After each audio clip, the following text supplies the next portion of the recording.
ஹரி கோவிந்த கோகுல நந்தன கோவிந்த கோவிந்த கிரி கோவிந்த ஸ்ரீ வெங்கடேஷ கோவிந்த.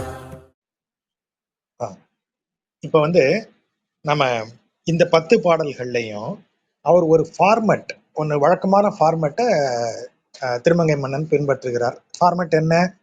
முதல் 4 வரிகளில் இறைவனுடைய பெருமையை சொல்லுவது, அடுத்த 4 வரிகளில் அந்த தலத்தின் பெருமையை சொல்லுவது.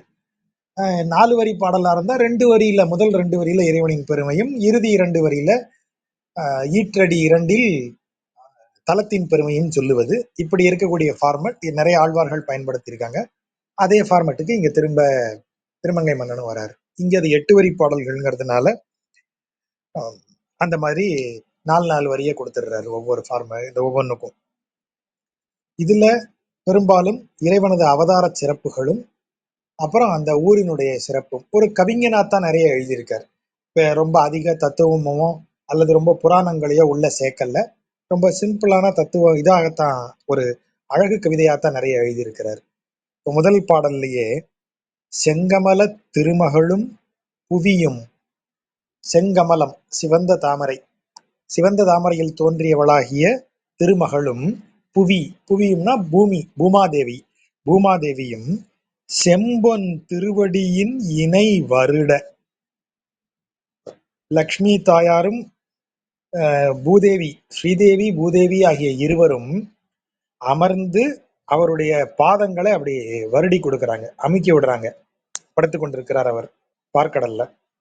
முனிவர் ஏத்த, முனிவர்களெல்லாம் புகழ்ந்து உரைக்க, வங்கமலி தடங்கடலுள், வங்கம் என்றால் பெரிய கப்பல்னு அர்த்தம் தமிழ்ல.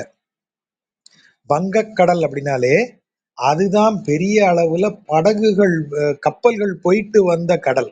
கப்பல் போக்குவரத்து அதிகமாக இருந்த கடல்ங்கிறதுனாலதான் அந்த கடலுக்கு வங்கக்கடல்னு பேர் வைக்கிறோம் நம்ம. அப்ப அந்த வங்கக்கடல்னா வங்கம் மலிகடல், பெரிய பெரிய கப்பல்கள் எல்லாம் செறிந்து செல்லக்கூடிய பெரிய கடலில் அனந்தன் என்னும் வரி அரவு. அனந்தன் அப்படிங்கிறது ஒரு என்ன சொல்றது, ஆதிசேஷனுடைய பெயர். அது காலத்திற்கு உருவகமாக சொல்லப்படுவது. பாம்பு ஒன்றுதான் தனது வாளை தானே விழுங்கக்கூடிய ஒரு வட்டமாக மாறக்கூடிய விலங்கு, அப்படியே பர்ஃபெக்ட் வட்டமா மாறக்கூடிய ஒரு உயிர். ஆகவேதான் பாம்பை என்னைக்கும் காலத்திற்கு உருவமாக சொல்லுவாங்க. சோ காலம் அனாதியானது, அனந்தன், அனந்தம்னா முடிவற்றது. மனிதர்களை பொறுத்தவரை, உயிர்களை பொறுத்தவரை காலம் முடிவற்றது. மனிதனால் காலத்தை வெல்ல முடியாது. மனிதன் இல்ல, படைக்கப்பட்டவற்றால் எவையெல்லாம் படைக்கப்படுகின்றனவோ அவை அனைத்துமே காலத்தை வெல்ல முடியாது. ஆனா அந்த காலத்தை வெல்லும் ஒருவன் இறைவன்.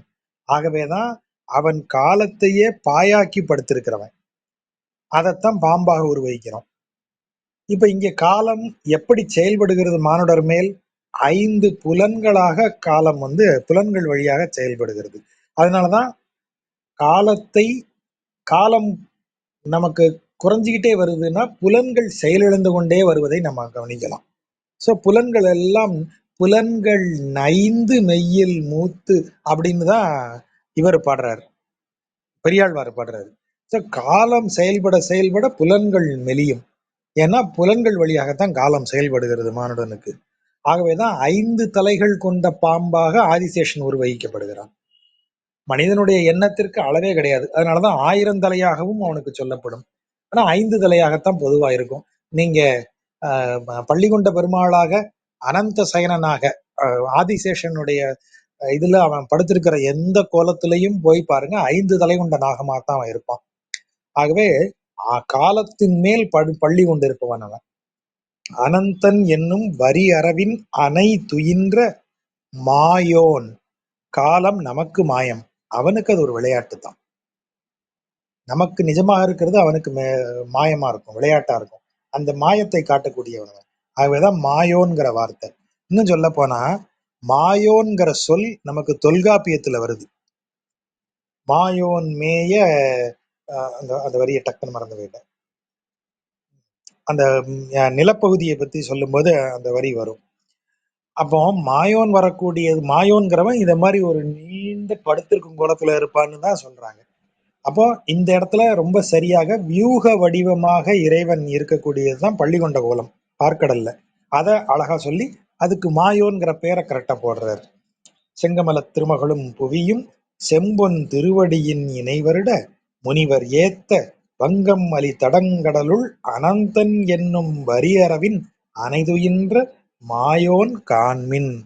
அவனை பாருங்கள். கண்ணு முன்னாடி இருக்கான் அவன் அப்படிங்கிறார். எங்க இருக்கான்?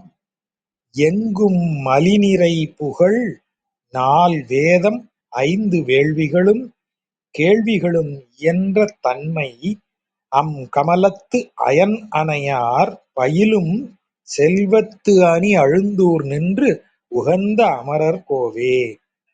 அங்க பார்க்கடல்ல நீங்க பள்ளிகொண்ட கோலத்துல இருக்கிற அந்த மாயோனைத்தான் நீங்க இங்க அழுந்தூர்ல உகந்து நின்ற அமரர் கோ.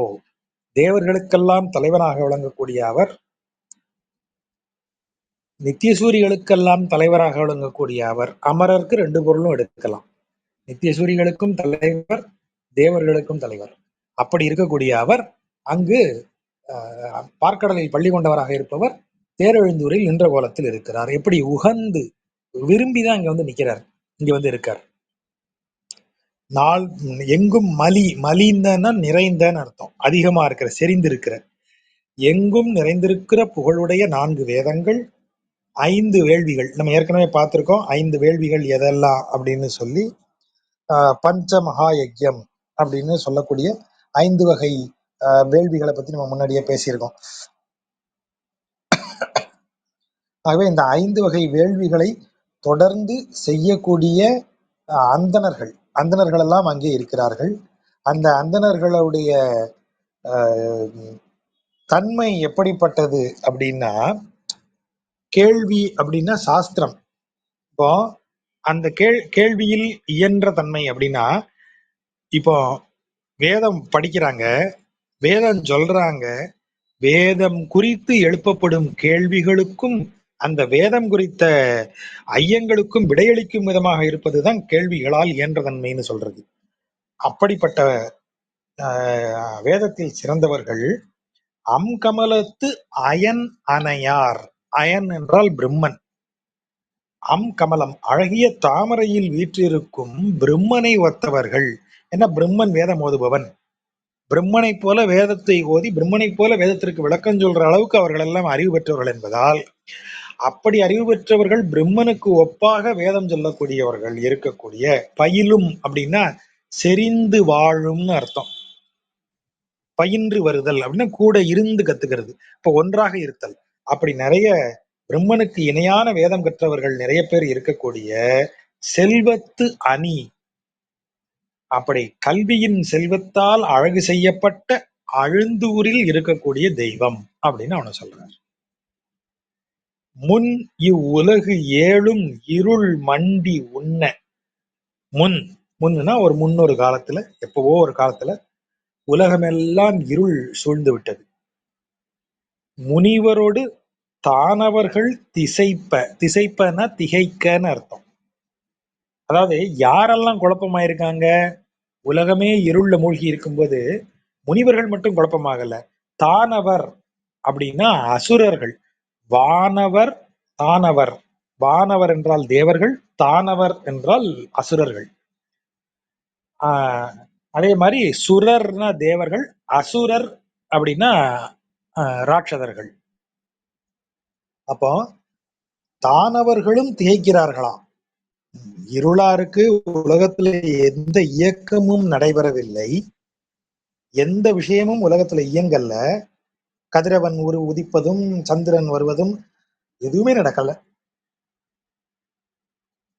அப்படி இருக்கிற சூழ்நிலையில உலகமே இருள் மண்டி போய் கிடக்கும் போது என்ன செய்யன்னு தெரியாம திகைச்சு போய் உட்கார்ந்துருக்காங்க முனிவர்கள் மட்டுமன்றி அசுரர்களும். அதாவது நல்லது கெட்டது ஆகிய ரெண்டுமே திகைச்சு போய் நிக்குது. அந்த நேரத்துல பண்ணு கலை நால்வேத பொருளை எல்லாம், உலகம் இயங்க வேண்டும் என்றால் படைப்பு ஆரம்பிக்கணும். படைப்பு ஆரம்பிச்சு உலகத்தை இயக்குவது எது?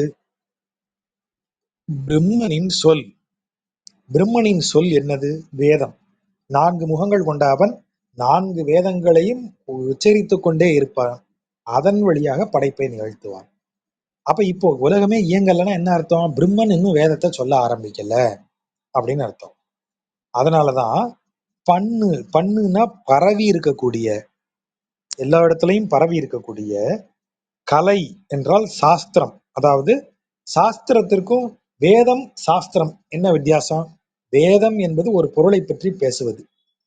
சாஸ்திரம் என்பது பின்பற்றத்தக்கதான விஷயங்களை அதிலிருந்து எடுத்து சொல்வது. இப்போ வேதத்துல வந்து வேள்வி செய்வதால் இன்னென்ன நன்மைகள் கிடைக்கின்றன, வேள்வி இந்த தெய்வத்திற்கு இந்த வேள்வி செய்யப்பட வேண்டும், இந்த வேள்வியினால் மகிழ்ந்த இந்த தெய்வம் நமக்கு இன்ன பலன்களை கொடுக்கும் அப்படின்னு அதுல சொல்லியிருந்தா, அந்த வேள்வியை எப்படி செய்ய வேண்டும் அப்படின்னு பேசுறதுதான் சாஸ்திரம். இந்த தெய்வம் அப்படின்னு, இந்த தெய்வம் இந்த இந்த வேள்வியால் இறங்கும்னு வேதம் சொன்னா, அந்த அந்த அந்த வேள்வியை எப்படி பண்ணணும்னு சொல்லக்கூடியதுதான் சாஸ்திரம். சாஸ்திரம்ங்கிறது செய்முறை அப்படி வச்சுப்போம்.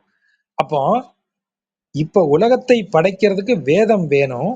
அந்த வேதத்தின் வழியாக செய்முறைகளும் சொல்லப்பட வேண்டும் பிரம்மனுக்கு. ஆகவேதான் எப்படி ஆரம்பிக்கிறாரு? பண்ணு கலை நால்வேத பொருளை எல்லாம், நான் எங்கும் நிறைந்திருக்கும், எங்கும் பரவி இருக்கக்கூடிய 4 வகை வேதங்களும் சாஸ்திரங்களையும் எல்லாம் பரிமுகமாய் அருளிய எம் பரமன் காண்மின். பரி குதிரை, பரிமுகம் குதிரை முகம் கொண்ட உருவத்தில் வந்து பிரம்மனுக்கு அந்த வேதத்தை மீண்டும் உபதேசிக்கிறார். அந்த உபதேசத்தால் வேதங்களையும் சாஸ்திரங்களையும் திரும்பப் பெற்ற பிரம்மன் படைப்பை தொடர்ந்து இந்த 7 உலகும் மண்டி இருக்கும் இருளை அகற்றுகிறான். ஆகவேதான் ஹயக்ரீவர் அப்படின்னா, அந்த ஹயக்ரீவ வடிவம் பிரம்மனுக்கு வேதத்தை உபதேசித்த ஒரு வடிவம். வேதத்தை மட்டுமல்ல, வேதத்தோடு இணைந்த சாஸ்திரங்கள் அனைத்து வித்தைகளுக்கும் ஹயக்ரீவர் தான் அத்தாரிட்டி. அவர் தான் வந்து இது பண்றார், அறிவிக்கிறார். ஆகவேதான் இன்றைக்கும் வைணவர்கள் கல்வியில் சிறந்து விளங்குவதற்காக அவங்க வந்து ஹயக்ரீவரை வணங்குவாங்க. ஹயக்ரீவர் தான் படிப்பு கல்வி எல்லாம் சொல்லிக் கொடுக்கிற தெய்வம். வித்தைகளுக்கு கலைவாணின்னு நம்ம சொல்ற சாக்கத்தில் கலைவாணி தான் வைணவத்துல ஹயக்ரீவர். அவர் வடிவில் வந்துதான் கலைகள் எல்லாம் அவர்தான் தெய்வம் அவற்றுக்கெல்லாம்னு சொல்லி வணங்குவாங்க. அதைத்தான் இங்க சொல்றாரு. பரிமுகமாய் அருளிய எம் பரமன், என் பரம தெய்வம் தான் இந்த வடிவத்துல வந்ததுன்னு சொல்றாரு. அப்படி வந்த தெய்வத்தை எங்க பார்க்கலாம்? செந்நெல் மலி கதிர் கவரி வீச, சங்கம் அவை முரல செங்கமல மலரை ஏறி, அன்னம் மலி பெடையோடும் அமரும் செல்வத்து அணி அழுந்தூர் நின்று உகந்த அமரர் கோவே. முதல் பாட்டுல அணி அழுந்தூரின் அழகு, எந்த செல்வம் பேசப்பட்டது? அங்க இருக்கக்கூடிய வேதம் என்று சொல்லக்கூடிய, வேதத்தின் பொருளையெல்லாம் உணர்ந்து சொல்லக்கூடிய கல்வி செல்வம் பேசப்பட்டது. இந்த 2வது பாடல்ல எந்த செல்வம் பேசப்படுகிறது? அந்த ஊரில் இருக்கக்கூடிய வேளாண் செல்வம், விளைச்சல், விவசாய செல்வத்தை பேசுகிறாங்க. செந்நெல் அப்படிங்கிறது வந்து நல்ல செம்மையாக வளர்ந்த நெல் வந்து கதிர் முற்றி அப்படி சாஞ்சி இருக்கு. அது எப்படி இருக்கும்? அழகா ஒரு இப்படி கொக்கி மாதிரி இப்படி வளைஞ்சு இருக்கு அந்த கதிர். அது எப்படி இருக்கும் என்றால், இந்த மன்னர்களுக்கு பக்கத்துல 2 பெண்கள் இருந்து இப்படி ஒண்ணு இப்படி வீசிக்கிட்டே இருப்பாங்க. புசு புசு புசுன்னு ஒண்ணு இருக்கும். அதுக்கு பேர் கவரி. அதுதான் அந்த காலத்துல ஃபேன். அந்த கவரி வீசுவது அப்படிங்கிறது ஒரு பெருமையான விஷயம். மன்னருக்கு அருகில் நின்று அப்படி கவரி வீசுவது போல, அந்த வீசும் கவரி போல அது அடர்த்தியாக அப்படியே நிறைந்து பொங்கி வழிஞ்சிட்டு இருக்கும். அப்படி இருக்கும். அது ஒரு கோனைஸ் மாதிரி கையில வச்சிருப்பாங்க. கோனைஸ் வடிவத்துல இருக்கும். பொங்கி வழியக்கூடியதாக அதுல இருந்து அந்த பறவையின் இறகுகள், மெல்லிய பருத்தி நூல்கள் இவற்றால் ஆனது. அதை அப்படி மேலும் கீழும் அசைக்கும் போது அதுல இருந்து மெல்லிய காற்று வந்து மன்னனுக்கு மேல அப்படி வரும். ஆகவே அந்த இடம் இருக்கு இல்லையா, அந்த அந்த கவரி எப்படி செழித்து அடர்ந்து இருக்கிறதோ அதை போல செந்நெல்கள் எல்லாம் இருக்கு. அந்த சென்னல்கள் எல்லாம் வளர்ந்து என்ன செய்யுது, அப்படியே அந்த வயலுக்கு இடையே தாமரை வர பூத்திருக்கு. இந்த தாமரை ஒரு அரியாசனம் போல், ஒரு மன்னனின் அரியாசனம் போல இருக்கு. அந்த அரியாசனத்துக்கு கவரி வீசுவது போல சென்னல்கள் அப்படி வளர்ந்து இருபக்கமும் தொங்குது. அங்க இருக்கக்கூடிய வயல்ல விளைந்து கிடக்கக்கூடிய சங்குகள், அவற்றிலிருந்து ஓசை எழும்புகிறது. இதெல்லாம் என்ன அப்படின்னா, ஒரு மன்னன் அரியணையில் ஏறி அமரும் போது கவரி வீசுவாங்க, சங்கம் ஊதுவாங்க, மங்கள வாத்தியங்கள் முழங்க மன்னன் தனது பட்டத்து அரசியோடு வந்து அரசவையில அமருவான். அத மாதிரி இங்கு அரசவையில இருக்கக்கூடிய சிங்காதனம் மாதிரி, சிம்மாசனம் மாதிரி இது இருக்கு, தாமரை மலர். அந்த மலர்ல அன்னப்பறவை தனது இணைப்பறவை பெண் பறவையோடு பெடையோடு வந்து அமர, ரெண்டு பக்கமும் இந்த கவுரி வீசுற மாதிரி இந்த சென்னல் விளைந்து தள்ளி இருக்கு. சங்குகள் விளைந்து, ஏன்னா நீர்வளம் மிக்கதுங்கிறதுனால தாமரை மலர்ந்திருக்கிறது, சங்குகள் நிறைய இருக்கின்றன. அவையெல்லாம் ஓசை எழுப்ப அந்த அளவிற்கு விவசாயம் செழித்து இருக்கு. அன்னப்பறவை அரசனும் அரசியுமாக அன்னப்பறவைகள் அமர்ந்திருக்கிற மாதிரி அவ்வளவு செழிப்பு இருக்கு. அந்த ஊர்ல தான் நின்று உகந்த அமரர் கோவே, அமரருக்கு தலைவனே, அவன் அந்த ஊர்ல நின்று மகிழ்ந்தான். அந்த தெய்வம்தான் முன்பு 7 உலகும் இருள் மண்டி உண்ண முனிவரோடு தானவர்கள் திசைப்ப அப்போது வந்து பண்ணுகளை நால்வேத பொருளையெல்லாம் அருளி பரிமுகமாய் அருளிய எம் பரமன் காண்மின்னு சொல்றாரு. அந்த பரமனை இங்கே நீங்க பார்க்கலாம். குலத்தலைய மதவேழம் பொய்கை புக்கு கோள் முதலை பிடிக்க அதற்கு அணுங்கி நின்று நிலத்திகளும் மலர்ச்சுடரேய் சோதி என்ன நெஞ்சு இடர் தீர்த்து அருளிய என் நிமலன் காண்மின். குலத்தலைய மதவேழம், குலத்திற்கே தலைமை வகிக்கக்கூடியதான் குலத்தலை.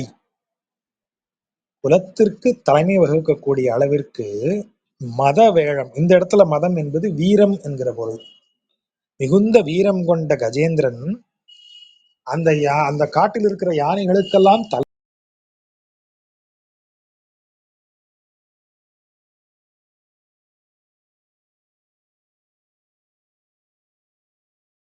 தலைவனாக விளங்கியவன்.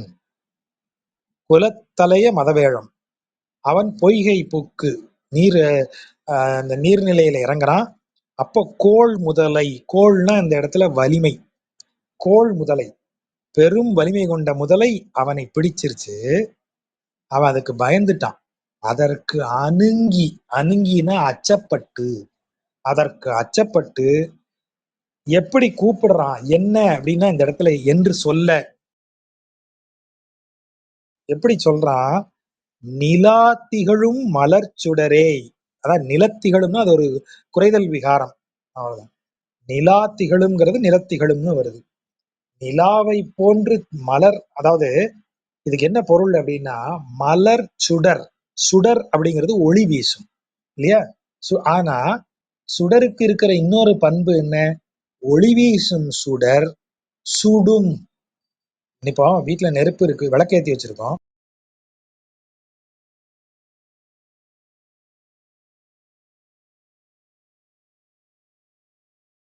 விளக்கிலிருந்து ஒளி பிறக்கிறது, சுடர் பிறக்கிறது. அந்த சுடரை போய் தொட முடியுமா? அந்த சுடரை ரொம்ப அருகில கை போனா என்ன செய்யும், சுடும். அப்போ சுடும் தன்மையும் உடையதுதான் சுடர். ஆனா இறைவன் நம்ம ஏற்கனவே பார்த்திருக்கோம், ஸ்வயம் பிரகாசன். அவன் வந்து 1000 கோடி சூரியன்களுக்கு இணையாக ஒளி வீசுபவன். ஏன் ஒரு சூரியனினுடைய வெப்பத்தையே தாங்க முடியல நம்மளால, இவன் கோடி சூரிய பிரகாசன் சொல்றீங்களே, அப்ப எரிச்சிட மாட்டானா? அதுக்குதான் இந்த வார்த்தை, நிலா திகழும் மலர் சுடர் அவன். அதாவது நல்ல நிலா வெளிச்சத்துல ஒரு மலர் வந்து எவ்வளவு மகிழ்ச்சியா, அந்த நிலா, நிலாவின் ஒளியில் ஒரு மலர் எப்படி மகிழ்ந்திருக்குமோ, எவ்வளவு குளிர்ச்சியை அனுபவிக்குமோ, அதை போல குளிர்ச்சியை தரக்கூடிய ஒளி அவன். ஆகவேதான் நிலா திகழும் மலர் சுடர் அப்படிங்கிற வார்த்தையை சொல்றார். சுடர்னா சுடும், என் இறைவன் அப்படி இல்லை. அவனது ஒளி, நிலாவின் ஒளி ஒரு மலரின் மீது பட்டு, மலர் வாடுமா நிலா ஒளி பட்டு, மலர் நல்லாதான் இருக்கும் அது. மகிழ்ச்சியா தான் இருக்கும் நில ஒளிபட்டு. அப்போ அந்த மலரின் மீது படும் நிலா ஒளி போல் தனது அருளை சுடராக தரக்கூடியவனே அப்படின்னு அந்த இதுதான் கஜேந்திரன் குரல் எழுப்ப, நெஞ்சு இடர் தீர்த்து அருளிய என் நிமலன். உடனே அவன் என்ன செய்யறான், மேல ஒரு வார்த்தை போட்டிருக்காரு, அதற்கு அணுங்கின அச்சப்பட்டு. அச்சம் தோன்றும் இடம் நெஞ்சம், நெஞ்சில் அச்சம் தோன்றுகிறது. ஆகவேதான் நெஞ்சு இடர் தீர்த்தருடைய, நெஞ்சில் கஜேந்திரனின் நெஞ்சில் ஏற்பட்ட அந்த இடரை, அந்த பயத்தை உடனே அவன் வந்து அந்த முதலையை கொன்று அந்த இடரை தீர்த்தருளினான். அப்படிப்பட்ட என் நிமலன், மலன் என்றால் குறையுடையவன், மலம் என்றால் குறை, குறைப்பட்டதுன்னு அர்த்தம். நிமலன் குறையற்றவன், நிர்மலன்கிறது தான் நிமலன்னு வருது தமிழ்ல. வடமொழியில சொல்றதா நிர்மலன், எக்குறைகளும் இல்லாதவன், நிமலனே எக்குறைகளும் அற்றவனே. அப்படிப்பட்ட குறைகளே அற்ற அந்த தெய்வம் எங்க இருக்கு? மலைத்திகள் சந்து அகில் கனகம் மணியும் கொண்டு கொண்டு வந்து உந்தி வயல்கள் தோறும் மடைகள் பாய அலைத்து வரும் பொன்னிவளம் பெருகும் செல்வத்து அணியழுந்தூர் நின்று உகந்த அமரர் கோவே. இப்ப என்ன வளம் சொல்லப்படுகிறது? எந்த செல்வம் இப்போது சொல்லப்படுகிறது? பொன்னி நதியின் செல்வம் எப்படி வந்து தேரெழுந்தூருக்கு வருது அப்படின்னு சொல்லப்படுகிறது. அப்படியே என்ன செய்யுதான், பொன்னி நதி வரும்போதே, மலையிலிருந்து வரும்போதே, அந்த மலையில இருக்கக்கூடிய சந்தன மரம், அகில் மரம், கனகம்னா தங்கம், தங்கம், மணி, ரத்தனங்கள், பல வகை ரத்தனங்களையும் அப்படியே அள்ளி கொண்டு வந்து உந்தி அப்படியே தள்ளுது கரையில. தேரெழுந்தூருக்குள்ள நுழையிற காவிரி அந்த மலையிலிருந்து கொண்டு வந்த அகில் மரம், சந்தன மரம், தங்கம், பல வகை மணிகள், வைரங்கள், அதெல்லாத்தையும் அப்படி கொண்டாந்து அப்படி தள்ளுது. தள்ளி எப்படி தள்ளுது? தள்ளிட்டு மடைகள் பாய, வயல்கள் தோறும் மடைகள் பாய, எந்தெந்த வயல்ல மடை வெட்டி வச்சிருக்கீங்களோ அதுல எல்லாம் காவிரி அப்படியே பொங்கி பாயுது. அதுவும் எப்படி பாயுது? ஒழுகல்ல, அலைத்து வரும் பொன்னி வயல்கள் தோறும் மடைகள் பாய. அப்படி வாசிக்கலாம். அலைத்து வரும்னா, அலைத்துன்னு அப்படி அலை அசைய அப்படியே தழும்பிட்டு வருது. ஒழுகிற தண்ணியில எங்க இருந்து அலை வரும்? பாயிற தண்ணியில, பெருகி வர்ற தண்ணியில தான் அலை வரும். அப்ப அலைத்து வரும் பொன்னி, அப்படியே நீர் தழும்ப, அலைகள் தழும்ப வரக்கூடிய பொன்னி நதி மடை, வயல்கள் தோறும் மடைகள் பாய, வயல்ல இருக்கிற மடைகளிலெல்லாம் பாய, வளம்பெருகும் செல்வத்து அணி அழுந்தூர். அப்போ அது அயில கொண்டு வருது, சந்தனத்தை கொண்டு வருது, தங்கத்தையும் வைரத்தையும் கொண்டாந்து தள்ளுது அப்படின்னா, ஒரு நதி அதை அவ்வளவு தூரம் கொண்டு வருமா? ஏன் கவிஞர் எழுதியிருக்காருன்னு சொன்னா,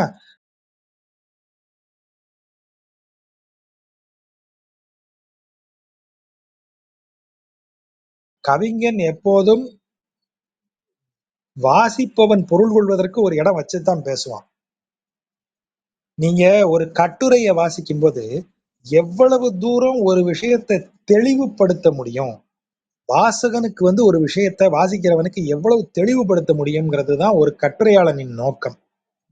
ஆகவேதான் அவன் உரையா எழுதி தள்ளுவான், கட்டுரை விரிச்சு விரிச்சு சொல்லிக்கிட்டே வரும். கவிஞன் அப்படி இல்லை.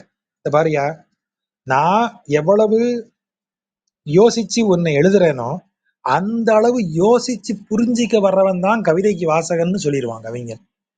நான் ஒரு எஃபர்ட் போட்டா நீ ஒரு எஃபர்ட் போடு அப்படின்னு சொல்லக்கூடியவன் கவிஞன். கட்டுரையாளன் அப்படி இல்லப்பா, நீ உனக்கு எவ்வளவு குறைவா சிரமம் கொடுக்க முடியுமோ அந்த அளவிற்கு நான் வந்து என்னுடைய எஃபர்ட்டை போடுறேன்பாங்க வரவன் கட்டுரையாளன். ஆனா கவிஞன் அப்படி இல்லை. தம்பி, எனக்கு ஒரு பொறுப்பு இருக்கு கவிஞனா, வாசகனா உனக்கும் ஒரு பொறுப்பு இருக்குப்பான்னு சொல்லிடுவான் கவிஞன். அப்ப இந்த இடத்துல அதுக்கு என்ன பொருள்? பொன்னி நதி வயல்கள் தோறும் மடைகள் பாய்ந்து அப்படின்னு சொல்லும்போது அந்த ஊர்ல வேளாண்மைக்கு தேவையான நீர் மிகுதியாகவே கிடைக்கிறது. அப்ப அந்த ஊர்ல வேளாண்மை சிறந்து விளங்குகிறது. வேளாண்மை சிறந்து விளங்குவதால் செல்வ வளம் பெருகுகிறது. செல்வ வளம் பெருகுவதால், அதாவது வெறுமன சாப்பாட்டுக்கு பஞ்சம் இல்ல சார் அப்படின்னு சொல்ற இடம் இல்ல.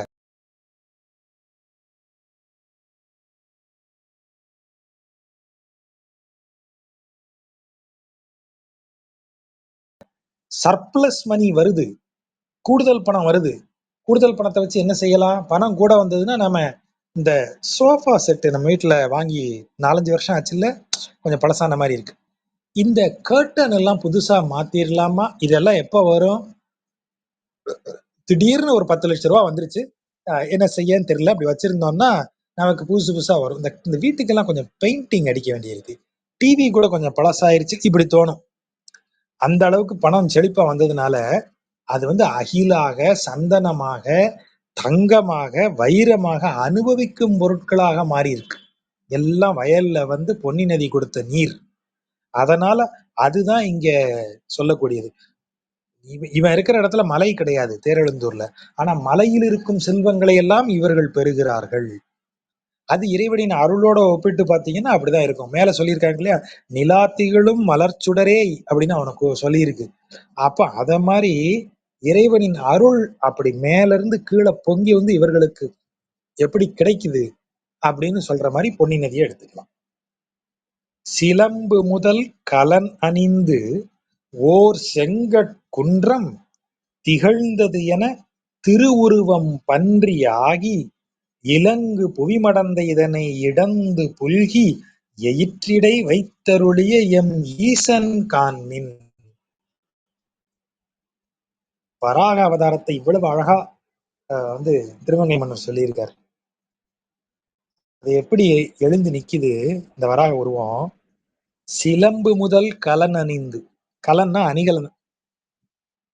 வராகம்னா நீங்க காட்டுல திரியிற பன்றின்னு நினைக்காதீங்க. அது காலில் சிலம்பு முதலியவை எல்லாம் அணிந்து மிக அழகு பொருந்திய வராகம் அது. ஆகவேதான் சிலம்பு முதல் கலன் அணிந்துங்கிற வார்த்தையை சொல்றாரு. அப்படி அணிந்து கொண்டு கண்கள் சிவப்பாக இருக்கக்கூடிய மலை போல தோற்றம். குன்றம்னா மலை. இந்த இடத்துல செங்கற்குன்றம், சிவந்த கண்களை உடைய ஒரு பெரிய மலை எழுந்து நிற்பது மாதிரி எழுந்து நிக்குது அந்த வராகம். அது வராகனா பன்றின்னு நம்ம நினைக்கிறோம், இல்ல, அது காலில் சிலம்பலாம் அணிந்த ஒரு அழகிய, அதாவது தேவர்களை விட மானுடர்களை விட அழகு வாய்ந்த ஒரு வராகம் அது. அப்படி அது எழுந்து நிற்கிறது. எப்படி எழுந்து நிற்கு? திகழ்ந்ததென. எப்படி திகழ்ந்ததென? செங்கன் குன்றம், ஒரு பெரிய மலை, கரிய நிற மலை, சிவந்த நிற கண்களோடு கால்களில் அணிகலன்களையெல்லாம் அணிந்து எழுந்து நிற்பது போல, அதான் திகழ்ந்தது என. சிலம்பு முதல் கலனணிந்து ஓர் செங்கற்குன்றம் திகழ்ந்தது என திருவுருவம் பன்றியாகி. அந்த வார்த்தையை கவனிங்க.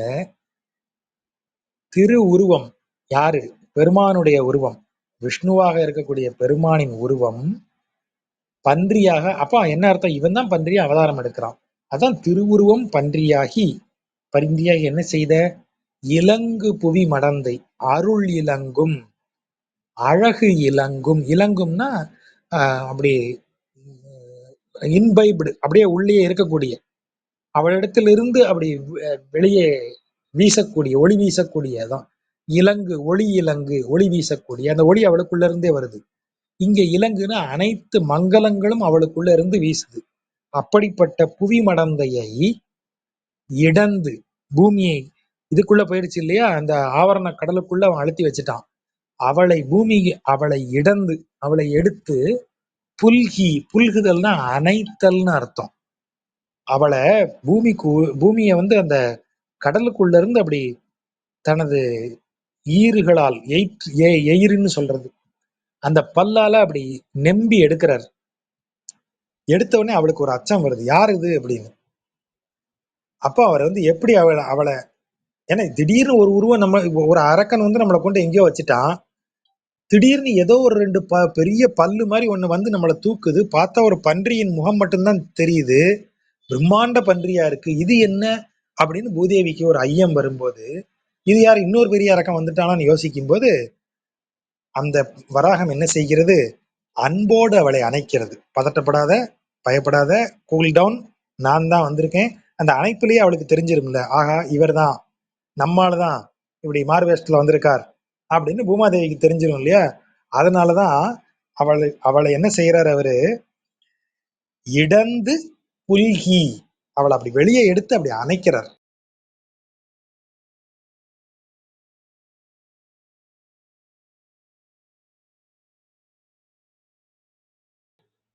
அப்படி அணைக்கும் போது அன்னைக்கு ஒரு மகிழ்ச்சி முகத்துல, ஒரு ஆஹா வந்துட்டாயா நம்மாளு அப்படின்னு ஒரு மகிழ்ச்சியும் பெருமிதமும், அவன் அணைக்கிற வேகத்துல ஒரு வெட்கமும். நீங்க திருவிடந்தை போய் அங்க இருக்கிற அம்மையின் முகத்தை ஒரு முறை பாருங்க, அவன் அணைத்து வைத்திருக்கிற அழகையும் பாருங்க. இந்த பாடலை அங்க போய் ஒரு முறை சும்மா வாசிக்கணும். யாரா பார்த்துட்டு அந்த திருவிடந்தை ஈசனை ஒரு முறை கண்ணால பார்த்துட்டு இந்த பாட்டு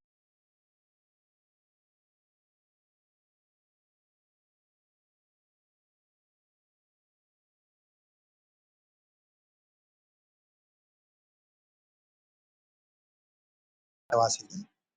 சிலம்பு முதல் கலனணிந்து ஓர் செங்கட் குன்றம் திகழ்ந்ததென திருவுருவம் பன்றியாகி இலங்கு புவிமடந்த இதனை இடந்து புல்கி எயிற்றிடை வைத்தருளிய, எயிறுனா பற்கள், வெளியில வரக்கூடிய பற்கள் எயிறுன்னு பேரு. அந்த பற்களின் மேல அவளை வைத்திருக்கிறான். அப்படி வைத்திருக்கக்கூடிய ஈசனை பாருங்கள். அந்த ஈசன் எந்த ஊர்ல இருக்கான்? புலம்பு சிறை. அப்படி இப்படி வாசிக்கணும் அதை, சிறை புலம்பு வண்டு.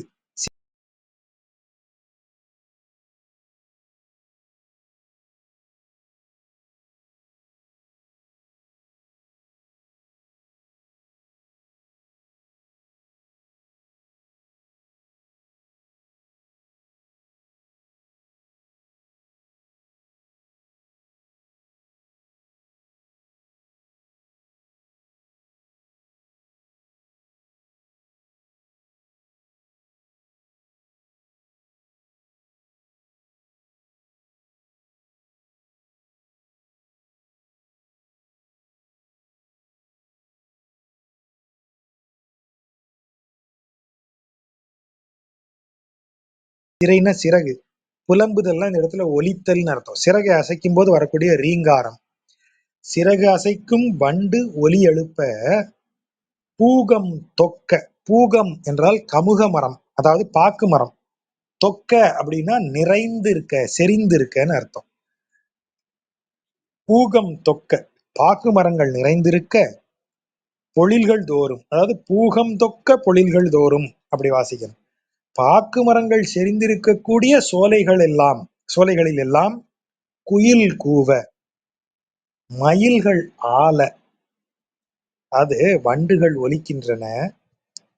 பாக்கு மரங்கள் நிறைந்து செறிந்திருக்கும் சோலைகளிலெல்லாம் குயில்கள் கூவ, மயில்கள் நடனமாட, அலம்பு திரை புனல், நம்ம சொன்னோம் அலைத்து வரும் பொன்னின்னு போன பாட்டுல சொன்னார் இல்லையா, அதுதான் இங்க அலம்பு. அலம்பி தண்ணி அலம்புதுன்னு சொல்லும்போது என்ன அர்த்தம்? அது இப்படி இப்படி அசைந்து இப்படி வெளியில வந்து சிந்துறதை தானே அலம்புதுன்னு சொல்றோம். தண்ணி அலம்புது பாரு அப்படின்னு சொல்லுவாங்க. அதுதான் இங்க அலம்பு திரை. அப்படின்னா என்ன அர்த்தம்? விளிம்பை தாண்டி வெளியே வந்து செதறுது, அதான் அலம்பு திரை. காவிரி நிறைந்து ஓடுகிறது, அப்ப அந்த நீர்ல ஏற்படுற அலை கரையை தாண்டி வெளியே தெரிக்குது, அதான் அலம்பு திரை புனல். அவ்வளவு தண்ணி காவிரியில. அலம்பு திரை புனல் புடை சூழ்ந்து, ஊரையே அப்படி சுத்தி இருக்கு காவிரி. அழகார் செல்வத்து, இப்ப அந்த அழகு என்ன? சோலைகளும், அந்த சோலைகளிலெல்லாம் நிறைந்து விளங்கக்கூடிய அந்த பொன்னி நதியினுடைய நீர் வளமும். அப்போ வேளாண் வளம் போக நீங்க அழகுணர்ச்சியும் வச்சிருக்கீங்க. அதனாலதான் அழகு ஆர் செல்வத்து. மேல உள்ள பாட்டுல என்ன சொன்னாரு? வளம்பெருகும் செல்வத்து பொன்னி, பொன்னி வளம்பெருகும் செல்வத்துன்னு சொன்னாரு. இங்க என்ன சொன்னாரு? அழகு ஆர் செல்வத்து. அப்போ இங்க அந்த அந்த நீரை வைத்து விவசாயம் மட்டும் பண்ணல, அழகிய சோலைகளையும் செய்து ஊரையே அழகா வச்சிருக்காங்க. அந்த ஊரினுடைய செல்வ அழகு மாதிரி, இது சரி, விவசாய அழகு மாதிரி அந்த ஊரின் சோலைகளின் அழகு சொல்லப்படுகிறது. சினம் மேவும் அடல் அரியின் உருவம் ஆகி, சினம் மிக்க அடல், அடல்னா வலிமை, வலிமை மிக்க சிங்கத்தின் உருவமாகி, திரள் மேவும் இரணியனது ஆகம் கீண்டு. திரள்னா வீரம், திறமையும் வீரமும் கலந்திருப்பதுதான் திறல். திறமையும் வீரமும் கலந்திருப்பது. அப்படி இருந்த இரணியனை அவனது ஆகம், அவனது உடலை கீண்டுன கிழித்து, திறமையும் வீரமும் மிக்கவனாக இருந்த இரணியனது உடலை கீறி, மனம்மேவு வஞ்சனையால் வந்த பேய்ச்சி. யாரு? பூதனை. அவள் மனதிற்குள்ள என்ன வஞ்சனை? வெளியே வந்து அவன் அழகிய பெண் போல் தோற்றமளித்தாலும் மனதிற்குள் அவள் வைத்திருந்த வஞ்சம் இந்த குழந்தையை கொன்றுவிட வேண்டும்ங்கிறது. ஆகவே அவள் மனத்தினுள் இருக்கக்கூடிய அந்த வஞ்சனை, அந்த வஞ்சனையோடு வந்த பேய்ச்சி மாள அவள் இறக்கும்படியாக உயிர் வவ்விய, வவ்வியனா கவ்வி உறிஞ்சியன்னு அர்த்தம். அவள் மனதுக்குள்ள ஒரு வஞ்சன எண்ணத்தோட வந்தா, நம்மாலும் ஒன்னும் தெரியாத மாதிரி பால் அருந்துவது போலவே அவள் உயிரை அருந்தி விட்டாள். அப்படிப்பட்ட மாயோன், எம் மாயோன். அப்படி மாயங்களை செய். அவ வஞ்சனையா வந்தா இவன் ஒரு மாயத்தை செய்வான். அவன் இரணியனுக்கு வந்து ஏன் திரள் மேவும் இரணியன்னு சொன்னாரு? திரள்ங்கிறது என்ன? அவன்கிட்ட இருக்கிற வீரமும் திறமையும் எப்படிப்பட்டது? வரம் கேட்கிறான் பிரம்மன்ட்ட. எனக்கு சாகா வரம் கொடுன்னு கேட்கிறான். பிரம்மன் என்ன சொல்றார்? சாகா வரம் அருளும் இது எனக்கு கிடையாது, அந்த கெப்பாசிட்டி எனக்கு கிடையாதுப்பா. யாருக்குமே நான் சிரஞ்சீவியாக, நீங்க நல்லா கவனிச்சீங்கன்னா தெரியும், நீ சிரஞ்சீவியாக எங்கிட்ட வந்து இருன்னு சொல்லக்கூடிய இருபெரும் தெய்வங்கள் நாராயணனும் சிவனும் தான். கைலாய பதவி, கைலாயத்துல வந்து அடியார்களோட இரு, உனக்கு பிறவி கிடையாது, எப்போதும் மகிழ்ந்து இருக்கலாம். வைகுண்டத்திற்கு வந்து நித்தியசூரிகளோட இரு, உனக்கு என்னைக்கும் பிறப்பு கிடையாது, மகிழ்ந்து இருக்கலாம். ஆனா பிரம்மனுடைய சத்தியலோகத்துல அப்படி எதுவும் கிடையாது. ஏன்னா பிரம்மன் வந்து ஒரு என்ன சொல்றது, அவர் வந்து சேர்மன் ஆஃப் த கம்பெனி எல்லாம் கிடையாது. அவர் எம்டி தான், வேலை செய்யக்கூடிய ஆள் தான். தலைமை பதவியாக இருந்தாலும் எம்டி தான் எல்லாத்தையும் டிசைட் பண்ணுவார்னு சொன்னாலும் எம்டியால எந்த முடிவையும் தனித்து எடுக்க முடியாது. மேல இருக்கிறவன் சொல்றதுதான் அவன் கேட்பான். ஆகவே அப்படிப்பட்ட இடம் தான் பிரம்மனுக்கு. ஆகவே பிரம்மன்ட்ட வரம் கேட்கும்போது எனக்கு சாகாவரம் கொடுன்னா அது பிரம்மன் கொடுக்க மாட்டார். அப்போ இவன் திரள் எப்படின்னு பாருங்க, இரணியன். அப்ப ஒருத்தனுக்கு சாவு எந்தெந்த பாசிபிலிட்டியில எல்லாம் வருமோ அந்த லிஸ்ட போட்டு, அப்படி எனக்கு சாவு வரக்கூடாதுன்னு கேட்கறான். வீட்டுக்கு உள்ளேயும் சாகக்கூடாது, வீட்டுக்கு வெளியேயும் சாகக்கூடாது. நல்லா இருக்கு. அப்ப எங்கதான், எப்போ ஒரு இடமும் இல்லையே. இடம், சாவதற்கு ஒரு இடம், அந்த இடத்தை இல்லைன்னு ஆக்குறான். வானத்திலையும் சாகக்கூடாது, பூமியிலையும் சாகக்கூடாது. அப்போ ஒருத்தன் வேற எங்க சாவான்? வானத்திலையும் சாகக்கூடாது, பூமியிலையும் சாகக்கூடாது, வீட்டுக்கு உள்ளேயும் சாகக்கூடாது, வீட்டுக்கு வெளியேயும் சாகக்கூடாது. அப்படின்னா இடம் என்பதால் மரணத்திற்கு இடம் இன்றி போகிறது. அடுத்து என்ன கேட்கிறான்? பஞ்ச பூதங்களாலும் எனக்கு சாவு வரக்கூடாதுங்கிறான். நீரால் சாகக்கூடாது, நிலத்தால் சாகக்கூடாது, நெருப்பால் சாகக்கூடாது, காற்றால் சாகக்கூடாது, ஆகாயத்துல சாகக்கூடாது, ஏற்கனவே கேட்டாச்சு. பூமியிலையும் ஆகாயத்திலையும் ஏற்கனவே கேட்டாச்சு. சோ 3 நாளும் உனக்கு மரணம் இல்லை, எனக்கு மரணம் வரக்கூடாது, பச்சிக்க கொடுத்தாச்சு. அப்போ இப்ப இயற்கையின் சக்திகளால் அவனை இப்ப அழிக்க முடியாது. எந்த இடத்துல வச்சு ஒருத்தன் சாவணும், எந்த சக்தியால் அழிக்கப்படணும், ரெண்டும் இயற்கை சக்திகளால் அழிக்க முடியாதுன்ட்டான். சரி, அப்ப செயற்கை சக்திகள் என்ன இருக்கு? பொருள், இடம், பொருள் வரணும் இல்லையா? பொருள், உலோகத்தால் செய்யப்பட்ட எந்த ஆயுதத்தாலும் எந்த அஸ்திரங்களாலும் நான் சாகக்கூடாது. அப்ப பூமியில நீங்க வில்லு, வாளு, வேலு எதை வச்சிருந்தீங்கன்னாலும் அதால அவன் சாக மாட்டான். அப்படி வரத்த பொருளால், இடத்தால் சாவு வராது, சக்திகளால் சாவு வராது, ஆற்றல்களால் சாவு வராது, பொருட்களால் சாவு வராது. இடம், பொருள், இது ஆற்றல், 3 நாளும் அவனுக்கு சாவு வராதுன்னு வர வாங்கிட்டான். சரி, அதோட விட்டானா, இதை செய்யறதுக்கு ஒருத்தன் வரணும் இல்ல. மிருகங்களால் எனக்கு சாவு வரக்கூடாது, பறவைகளால் எனக்கு சாவு வரக்கூடாது, தேவர்களால் எனக்கு சாவு வரக்கூடாது, மானுடர்களால் எனக்கு சாவு வரக்கூடாது. இப்ப வேற யார் இருக்கா? இவை எவற்றாலும் எனக்கு சாவு வரக்கூடாதுன்னு வரம் வாங்கிட்டான். அப்ப சாவு வர்றதுக்கான எல்லா வாசலையும் ஒரு ரூமுக்குள்ள அவன் புகுந்துட்டு கதவு, ஜன்னல் எல்லாத்தையும் மூடிட்டான். அப்ப அந்த ரூமுக்குள்ள இன்னொருத்தர் போக முடியுமா? உட்பக்கமா பூட்டி வச்சிருக்கான் கதவு, ஜன்னல் எல்லாத்தையும். அப்ப அதுதான் அவனது திறல், அவன் திறமைன்னு எதை சொல்றான் அதைத்தான். ஆனா இவன் எப்படிப்பட்டவன்? அடல் அரி, பயங்கர வலிமை மிக்க சிங்கம். இவன் என்ன செஞ்சான்? அதுக்கு அந்த மொழியே உண்டு. நாம நுழைய முடியலன்னா அந்த ரூமுக்குள்ள காற்று நுழையும். நீ கதவை மூடி வச்சாலும் ஜன்னலை மூடி வச்சாலும் காற்று உள்ள கசிஞ்சு வரும். அவன் அந்த மாதிரி வரத்துல இருந்த கேப் வழியா உள்ள வந்துட்டான். உள்ள வந்து என்ன செய்தான்? வானிலும் இல்லாமல் பூமியும் இல்லாமல், உள்ளும் இல்லாமல் வெளியும் இல்லாமல், வாசல்ல படியில உட்காந்து, வானும் இல்லாமல் பூமியும் இல்லாமல் மடியில போட்டு, ஆகா இதாக ஆயுதங்கள் இல்லாத தனது நகத்தினால், உலோகமில்லாத தனது நகத்தினால், மானுடனாகவும் விலங்காகவும் இல்லாமல் இரண்டும் கலந்த உருவமாக எல்லாமா வந்து இவனை சொல்லிய முடிச்சிட்டான். அப்போ வரம் வாங்கினவன் கெட்டிக்காரன், அவனை அழிச்சவன் பெரிய கெட்டிக்காரன். சினமேவும் அடலரியின் உருவமாகி திரள்மேவும் இரணியன். அதனாலதான் இரணியனுக்கு அந்த சிறப்பு சொல்லப்படுகிறது. அப்படி ஒரு வரம் வாங்கினியடா நீ அப்படின்னு அவனுக்கு அந்த சிறப்பு சொல்லப்படுகிறது. அப்பேற்பட்டவனை, அப்ப அது எவ்வளவு பெரிய மாயம். அவனுக்கு இப்படி ஒரு வரத்தையும் கொடுத்து அந்த வரத்தை வச்சிருக்கிற இவனை எப்படி கொல்ல முடியும்னு எல்லாரும் யோசிக்கும் போது அதுக்கு ஒரு வழியை கொண்டு வந்தவன் தான் மாயன். அதனாலதான் மாயோன்கிற வார்த்தை. இனம்மேவு வரிவளை கையேந்தும். இனம்மேவு வரிவளைனா நம்ம சொல்றோம் இல்லையா, வளையல், வளை, வரி வளை, இப்படி கோடு வரிகள் வரிகளாக டிசைன் செய்யப்பட்ட வளை. அதை எப்படி போட்டிருக்காங்க? செட்டா போட்டிருக்காங்க.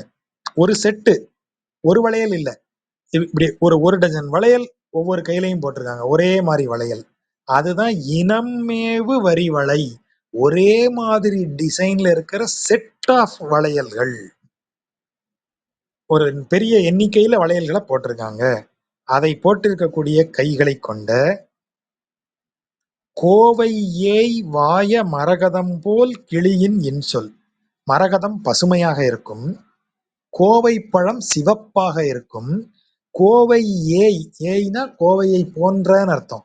கோவை பழம் போன்ற வாயை உடைய மரகதம் போல் கிளி, பசுமையான மரகதம் போல் உடலையும் கோவை பழம் போல் சிவந்த அழகையும் உடைய கிளியின் இன்சொல்லை போல பேசக்கூடிய அனம்மேவு நடை மடவார். அனம்ங்கிறது அன்னம்ங்கிறதுனுடைய குறைதல் விகாரம். ஏன்னா சினம் மனம்னு இனம்னு போட்டதுனால இங்க அனம்னு போடுறாரு, அன்னத்தை அனம்னு போடுறாரு.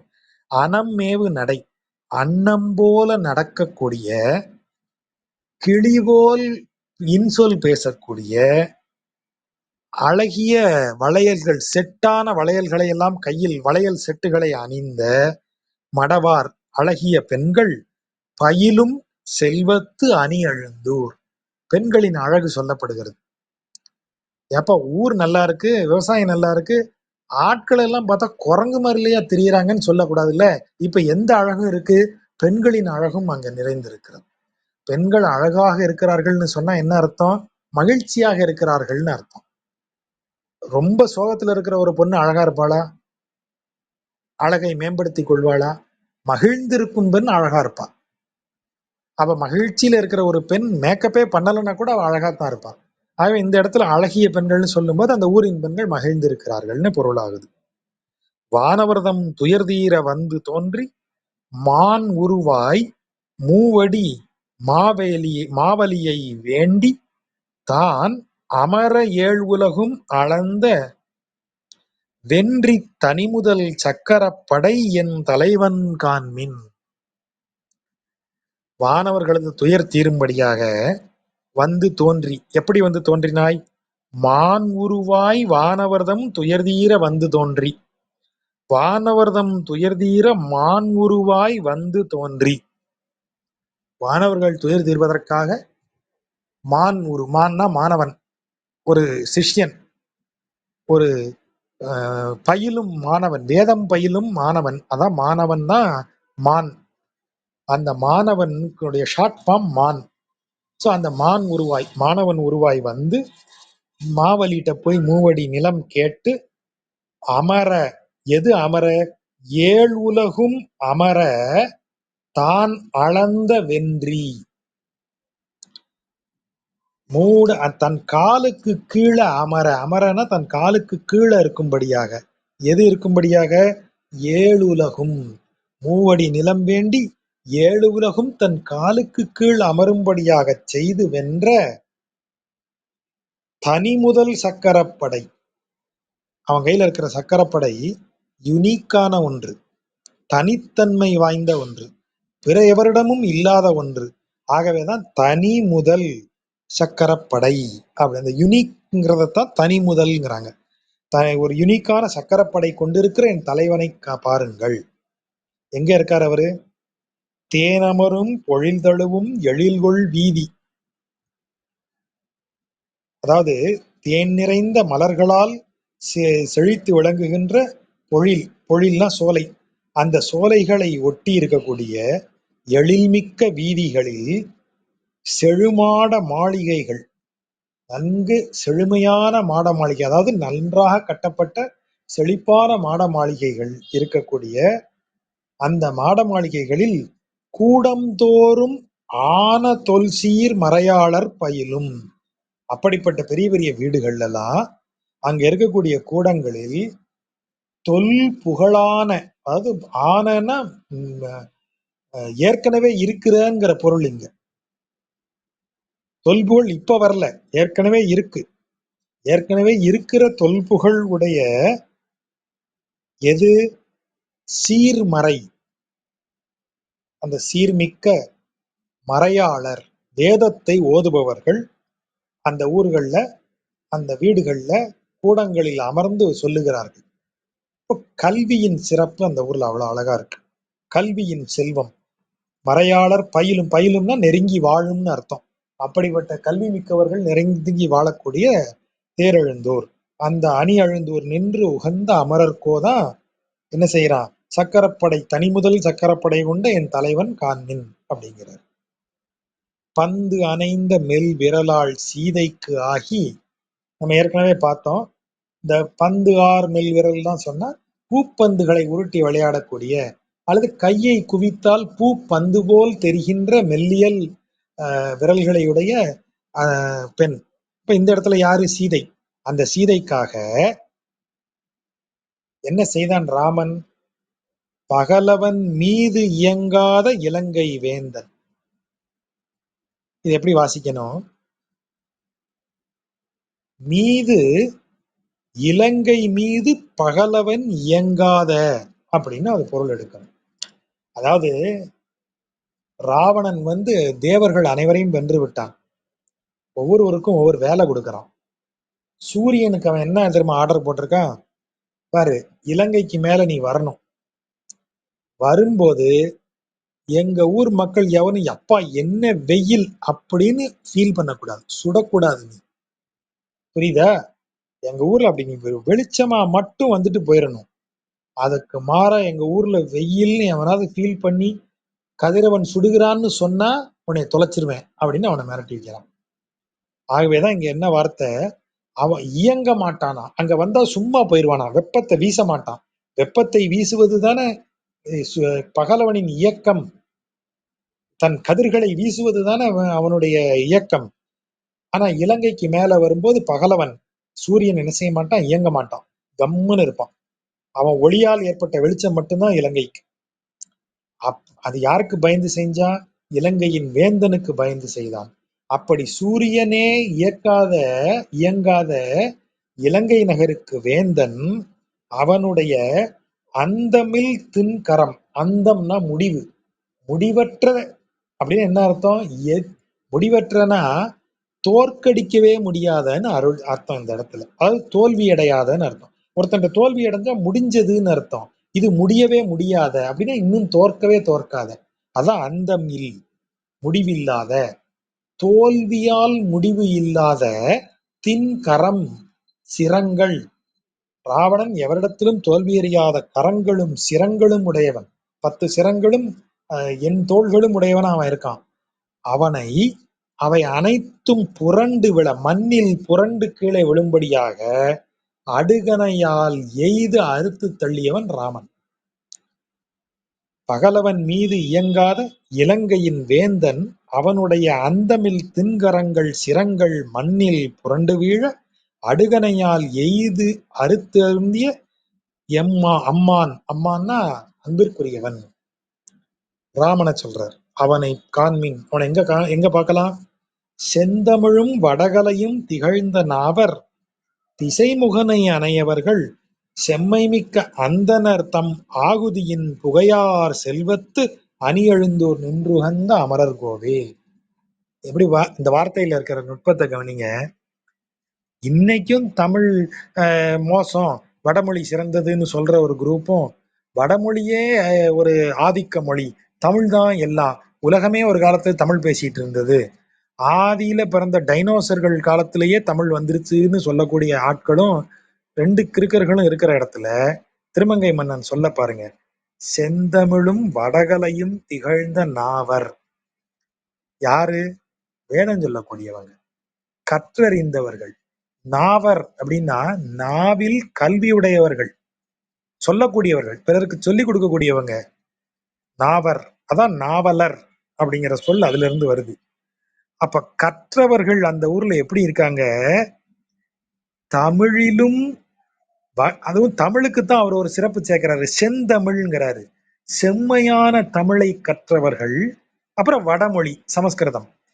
வடமொழிக்கு அவர் எந்த இதுவும் சிறப்பும் சேர்க்கல, தமிழுக்கு தான் சேர்த்திருக்காரு. செந்தமிழும் வடகலையும் வடமொழியையும் இரண்டையும் கற்றவர்கள் தான் அறிஞர்கள். அதான் அந்த வார்த்தை. அன்னைக்கே அது ரெண்டும் ஒன்றாகத்தான் கருதப்பட்டிருக்கிறது, எதுவும் குறைப்பட்டதாக சொல்லப்படவில்லை. செந்தமிழும் வடகலையும் திகழ்ந்த நாவர் திசைமுகனை அணையவர்கள்.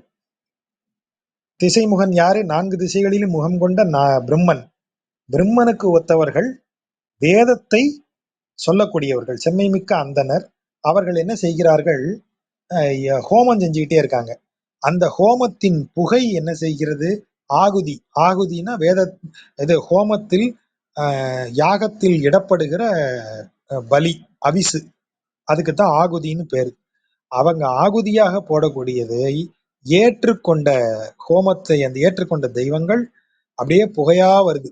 அது அப்படியே ஊர் பூரம் பரவி இருக்கு. அதுதான் அங்க பெருஞ்செல்வம். வேத நெறி ஓம்புதல் ஒரு பெருஞ்செல்வம் அங்க. கும்பம் மிகு மதவேளம் குலைய. கும்பம்னா யானைக்கு தலைக்கு மேல 2 பெரிய மத்தகம் இருக்கிறத பாக்குறோம். 2 புடைப்பு பெருசா நெத்தியில இருக்கும். அது எவ்வளவு பெருசா புடைச்சிருக்கோ அவ்வளவு தூரத்துக்கு அது பெரிய வலிமை மிக்க யானை. அதனாலதான் கும்பம் மிகு மதவேளம், பெரிய மத்தகங்களை உடைய ஆண் யானை குலைய. குலையன அப்படியே சரிந்து விழும்படியாக கொம்பு பறித்து, அதன் கொம்பை தந்தத்தை உடைத்து பறித்து, எதை சொல்றாரு? கம்சனுடைய குவலய பீடத்தை கொன்னதை சொல்றாரு. மழ விடை அடர்த்து, காளை மாடுகளை எல்லாம் அடக்கி. யாரு காளை மாடை எப்ப அடக்குனாரு? நப்பின்னை வளர்த்த 7 காளைகளை அடக்கினார் இல்லையா? அதான் மழ விடை, வலிமை பொருந்திய விடை, வலிமை மிக்க காளை, அதான் மழ விடை. அதையெல்லாம் அடக்கி குரவை கோர்த்து. குரவை கூத்து எப்படி ஆடுறது? ஒருவர் கைகளை கோர்த்து கொண்டு ஆடுவது, அதான் குரவை கூத்து. யாரோட போய் இவர் கை கோர்த்து குரவை கூத்து ஆடினாரு? ஆயர்பாடியில் இருக்கிற அத்தனை பெண்களோடும் சேர்ந்து குரவை கூத்து ஆடினவன். குரவை கோத்து வம்பு அவிழும் மலர் குழலால்.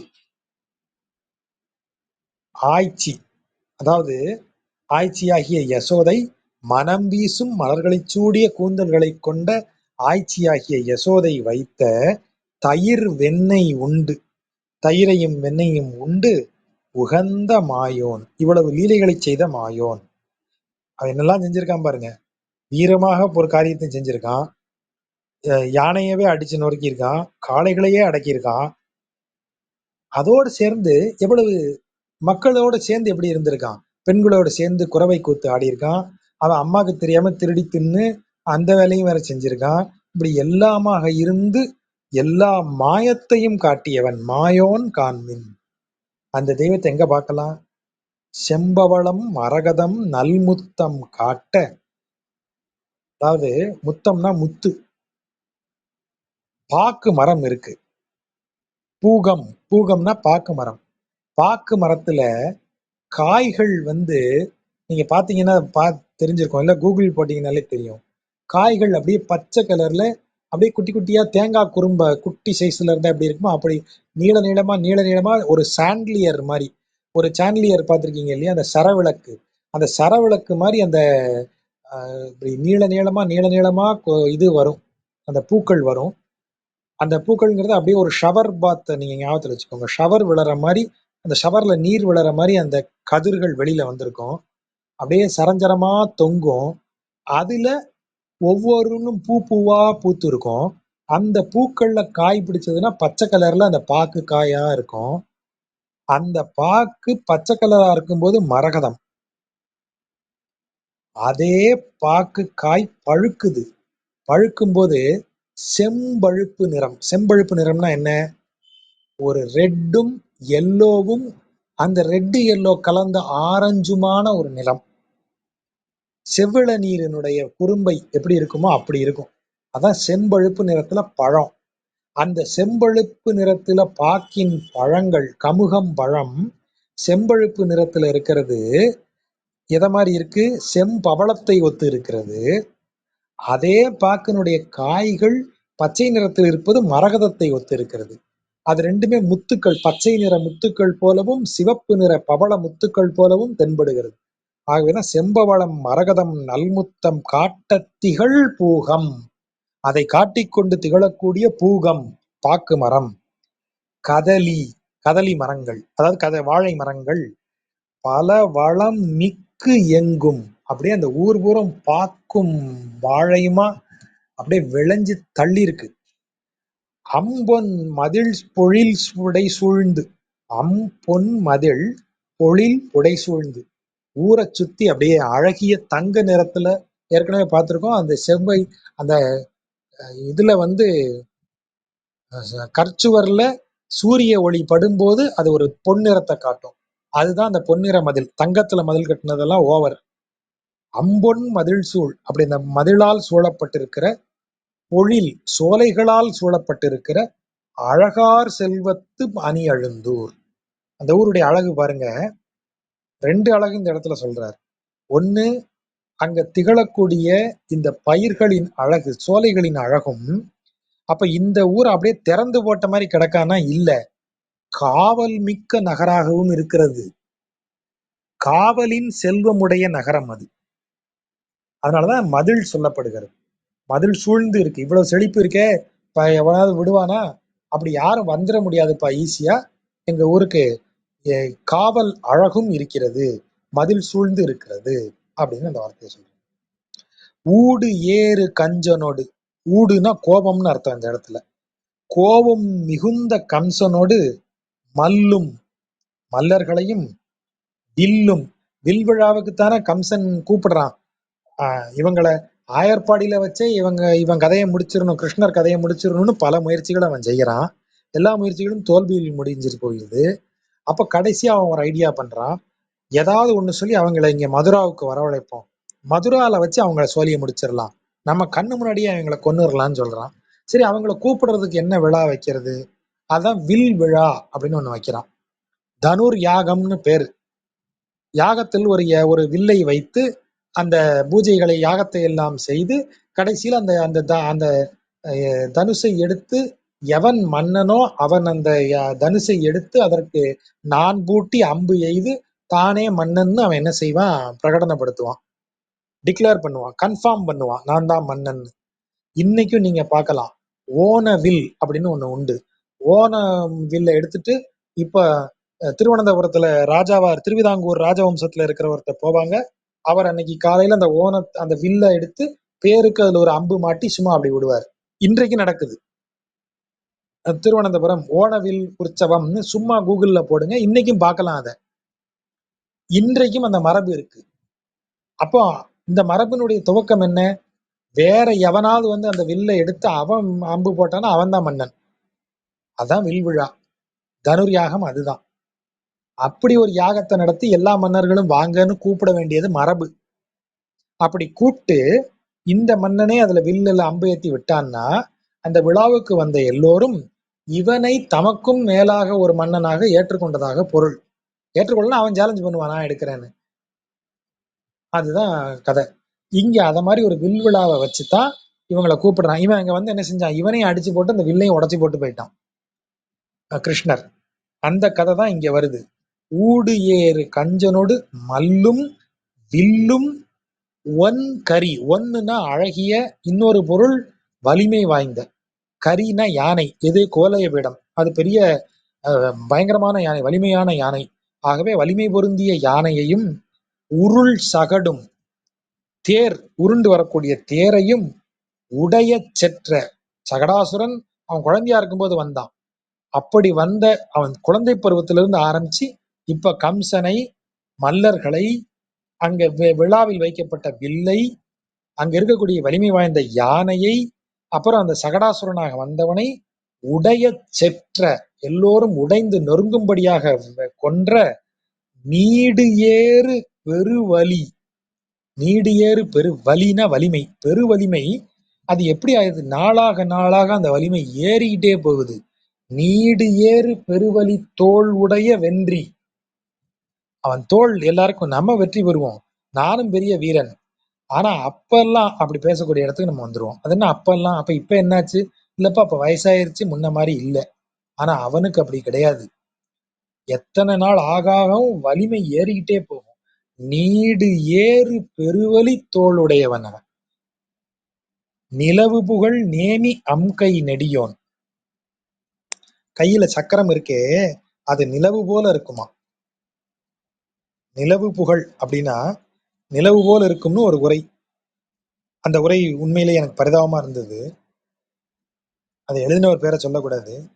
ஆனா நிலவு புகழ்ங்கிறது நிலைத்து நிலவிற்கு, நிலவும் புகழ்ங்கிற பொருள்ல அதை சொல்றது. உரையாசிரியர்கள்ல நான் உண்மையிலே ஆச்சரியப்படுற இடம், பழைய உரையாசிரியர்கள் தமிழ்ல தவறே செய்யறது இல்லை.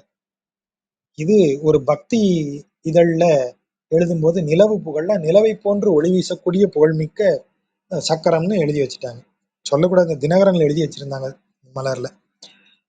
நிலவு புகழ்னா அது இல்ல, நிலவும் புகழ். நிலவும்னா நிலைத்து இருக்கக்கூடிய, பரவலாக இருக்கின்றன்னு அர்த்தம். நிலவு புகழ் நேமி, புகழ் நிலவு நேமி, புகழ் நிலவும் சக்கரம். அம் கை நெடியோன், அழகிய கையில் புகழ் நிலவு நேமி உடையோன்.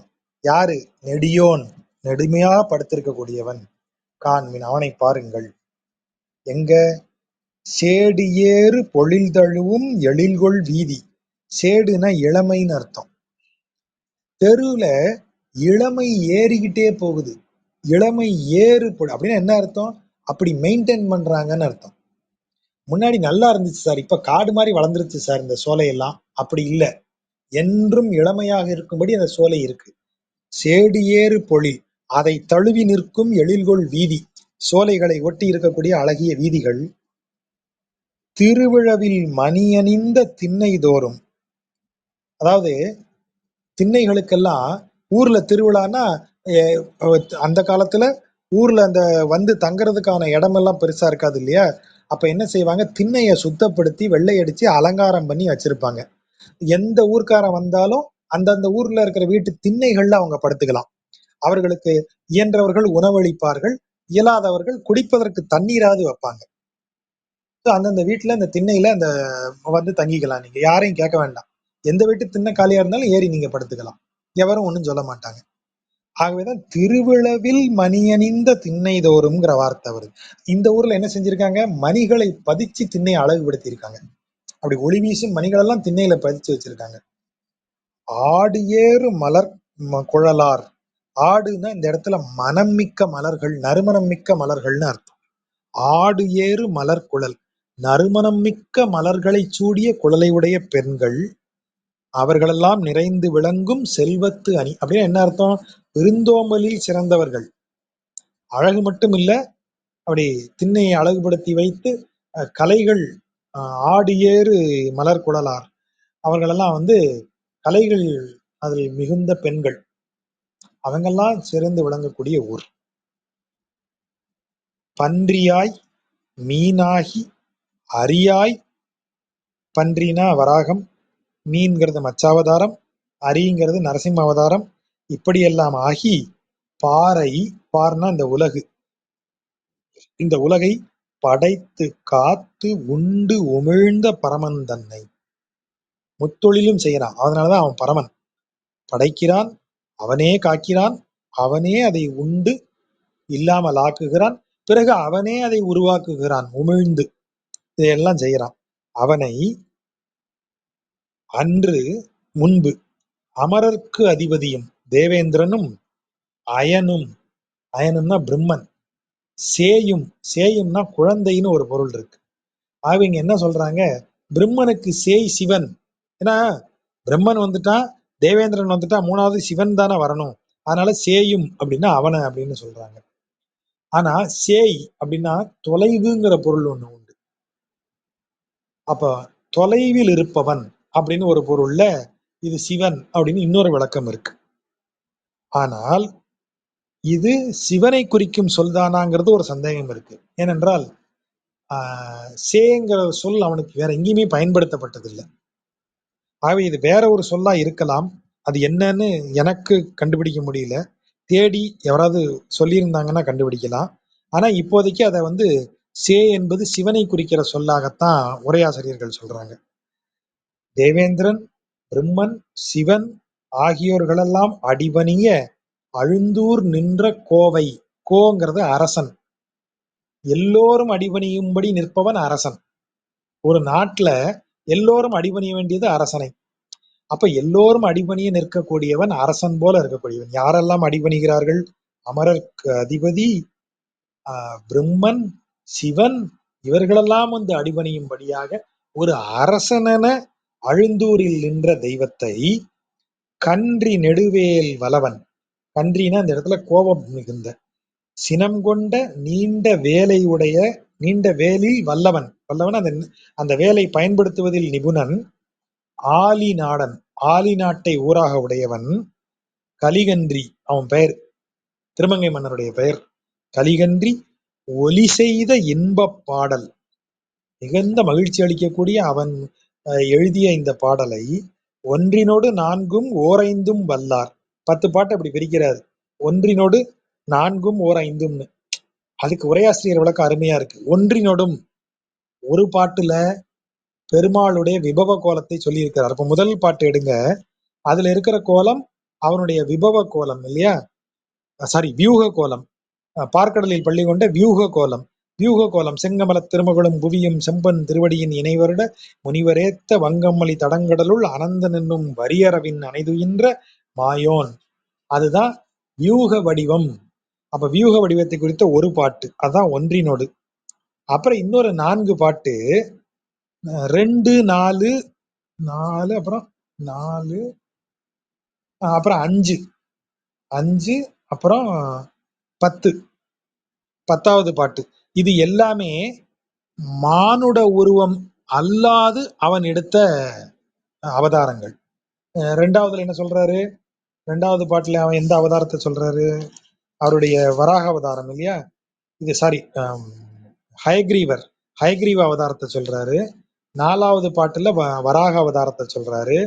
5வது பாட்டுல நரசிம்ம அவதாரத்தை சொல்றாரு. அப்புறம் 10வது பாட்டுல பன்றியாய் மீனாகி அரியாகின்னு எல்லாமே மிருகங்களின் வடிவம், அத சொல்றாரு.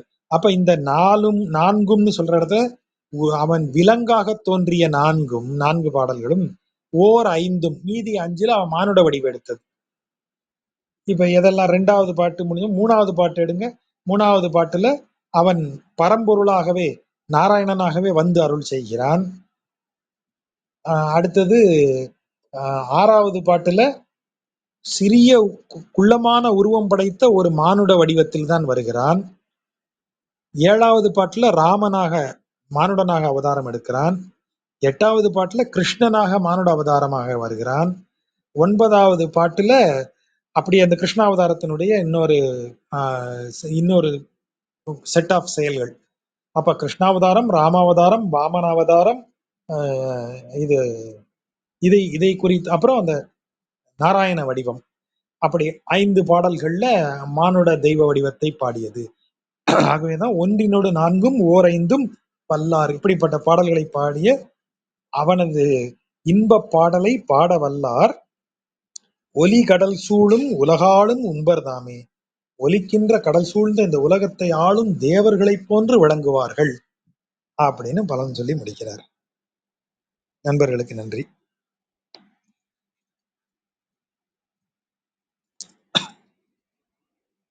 வணக்கம் ஜஜா. ஒரு சின்ன சந்தேகம் தான். இந்த வங்கம் அலி கடல்னா வங்கம் கடல் மரக்கலங்கள் நிறைந்த கடல்னு சொல்றோம்.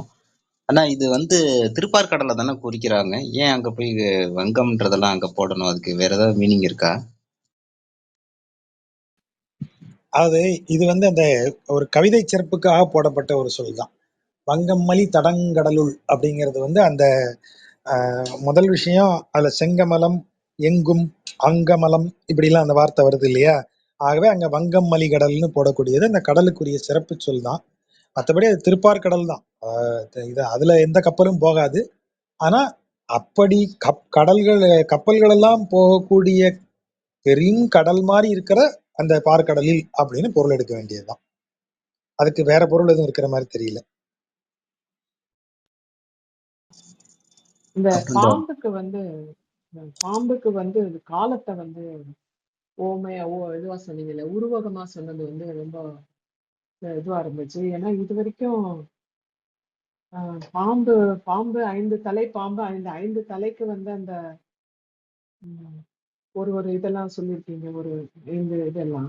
ஆனா பாம்பையே படுத்திருக்கிறதே காலத்தின் இதுல படுத்திருக்கான். அந்த பாம்பு தன்னுடைய வாழையே உண்ணும்ன்றது அதுவும் தனியா வந்திருக்கு. பட் இதுதான் அவன் படுத்திருக்கிற அனந்தன் காலத்தின் உருவகம்ங்கிறது எனக்கு இந்த தடவை இப்பதான் அவனுக்கு புரிஞ்சுது. இது ஒரு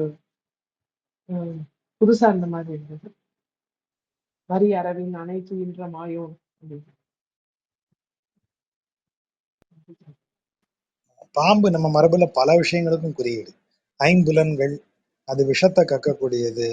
ஆனாலும் அதுல ஒருத்தன் அதாவது பயமுறுத்தக்கூடிய ஒன்றுல ஒருத்தன் ஒரு கவலை இல்லாம ரிலாக்ஸா படுத்திருக்கான் அப்படிங்கிறது ஒரு பெரிய குறியீடு தான் நமக்கு. அவன் இருக்கிற நிலையை பார்த்தீங்கன்னா தெரியும். பாம்பின் மேல் பள்ளி கொண்டு இருப்பவன். நமக்கு நமக்கு எப்போதும் யோசிச்சு பாருங்க, பாம்பின் மேல படுத்திருக்கிறதா இருந்தா நாம எப்படி இருப்போம்? எந்நேரமும் ஒரு பதட்டத்தோடையும் பயமோட தான் நம்ம இருப்போம். அவனுக்கு அது இல்லை. ஆகவே அவன் எப்படிப்பட்டவன் நம்ம புரிஞ்சுக்கலாம். கடலுமே பயம்தான். கடலையே பாத்தீங்கன்னாலே பயமாதான் இருக்கு. ஆமா, ஃபுல் கடலை நினைச்சு பாத்தீங்கன்னா அதுல போய் பாம்புல படுத்ததுலாம் ஒரு பெரிய ஒரு என்ன மாதிரி அவங்க யோசிச்சு இந்த மாதிரி ஒரு உருவத்தை கொண்டு வந்தாங்கன்னு நினைக்கவே முடியல. அப்படி இருக்கு வியூக வடிவத்தை.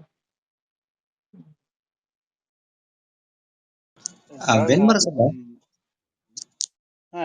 வெற்றி